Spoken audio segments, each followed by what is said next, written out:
One of the things you may not have noticed, or that maybe you noticed not noticing, is that none of these supposed fiscal conservatives are asking, how would we pay for the war in Iran? And we've been talking for a decade on this issue about the political football that is the deficit in our national debt. And as we often say, we never have money for healthcare. We never have money for education, but we always seem to have money for war and for missiles and for contracts for defense contractors and all of that stuff. And it's happening now. It's happening front and center right now. And as horrible as the Iran situation is, I do believe that it can be instructive on a few levels. We already talked about how the propagandizing around Iran is very reminiscent of 2002, 2003 Iraq, the linking Soleimani to 9/11, much like Saddam was linked to 9/11, is another example of that. And so there's really a lot to learn from this as we panic and try to prevent Donald Trump from starting another war. Over the last year, we've seen the debate about healthcare explode. Single payer healthcare proposals of different kinds have been put forward. Medicare for all, a very prominent example of a single payer healthcare program. And you have a lot of people on the right and left, because the left always cares about how much things cost. We just have answers for those questions.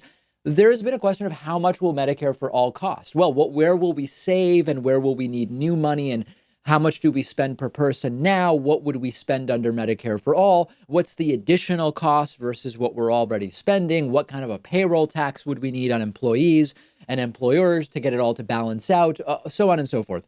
These are all very good questions, which the left and me personally, we like to think about this with anything that government does. On the right, you see a lot of concern trolling around the costs, because they only care about the cost when it's something that they don't want to pay for. And then you see Donald Trump, for political reasons, to take attention away from his impeachment, to try to get himself reelected because he believes it will help, is starting to try to escalate with Iran, with a political assassination. And no Republicans, other than the lone libertarian here or there, are saying, wait a second, guys, can we afford this? Can we spend all this money on a war with Iran, which would likely cost trillions of dollars?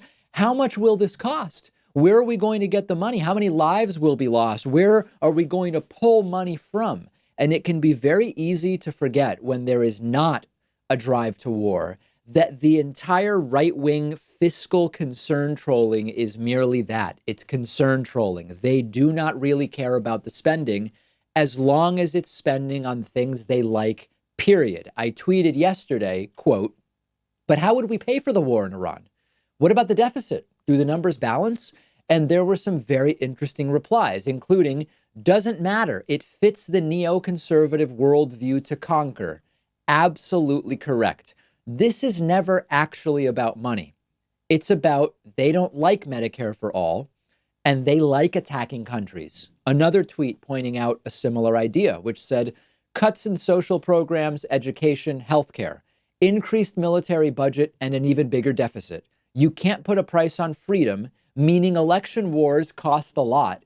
They cost lives. And then I was also glad to see one person actually use the term concern trolling in their reply to me, saying, quote, it's almost as if the hand wringing and pearl clutching over budgets and deficits when it comes to anything beneficial to the general population is just concern trolling. That is absolutely correct. If you're wondering, how do we pay for all of the social programs that we want? Look at Donald Trump's own tweet where he said, quote, the United States just spent $2 trillion on military equipment. We are the biggest and by far the best in the world. There's the cash for your social programs. It's a sick reality that we are living in. But I hope, any of the future calls that I'm going to get about, but David, how much is this how much will it cost to make sure nobody goes hungry? How much will it cost to make sure no one has a medical bankruptcy? Where are you right now? And why aren't you asking that question about what's going on in Iran? What if I told you that you could read 8 books in one afternoon? That's essentially what one of my favorite apps allows you to do. It's called Blinkist, and you can try it totally free for a week and get 25% off a subscription when you go to Blinkist.com/Pakman. Blinkist takes thousands of best-selling nonfiction books, gathers the most important info and insights from each book, presents each book to you in the form of a condensed ebook or audiobook that you can consume in just 15 minutes. There are only so many hours in your week. Blinkist makes it possible for you to absorb the most valuable takeaways from nonfiction books that you otherwise might not have a chance to read. I just finished listening to The Way We Eat Now by B. Wilson, whose work I've recommended to you before. Super interesting look at how the global food system works and impacts the way that we live. You can use Blinkist to get through a topic quickly and efficiently. It's really useful if you just want to explore a certain topic but don't necessarily want to commit to reading the entire book about whatever it is. And a premium subscription is only about $8 a month, which gives you unlimited access to every single book that they offer. They have books on politics, economics, philosophy, science, you name it. You can try it out yourself, totally free for a week, and get 25% off if you decide to subscribe just by going to Blinkist.com/Pakman. I've put the link right underneath this video.